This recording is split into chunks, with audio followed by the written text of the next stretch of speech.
श्री स्वामी समर्थ पारायण क्रमांक 11। श्री स्वामी समर्थ। ज्याच्या ओठांवर स्वामींचं नाव त्याच्या जीवनात कधीच नसतो अभाव। कठीण वेळेत जो स्वामींना हाक देतो तो कधीही एकटा राहत नाही। स्वामी सदैव त्याच्या सोबत असतात। एकदा एक भक्त फार चिंतेत होता। सर्व बाजूंनी संकट, मनात भीती आणि भविष्य अंधारात दिसत होतं। तो रोज स्वामींच्या चरणी बसून फक्त एकच म्हणायचा, स्वामी मार्ग दाखवा।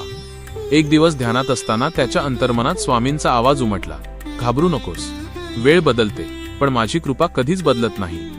त्या भक्ताने संयम ठेवला, स्वामींच्या नावाचा जप सुरू ठेवला आणि प्रत्येक काम स्वामींवर सोपवून दिलं। हळूहळू परिस्थिती बदलू लागली, अडलेली कामं मार्गी लागली, मन शांत झालं आणि विश्वास अधिक दृढ झाला। तेव्हा भक्ताला कळलं, स्वामी उशीर करत नाहीत, ते फक्त योग्य वेळ पाहतात। जो स्वामींवर पूर्ण विश्वास ठेवतो त्याचं जीवन स्वामी स्वतः घडवतात। जिथे विश्वास तिथे स्वामी समर्थ। श्री स्वामी समर्थ।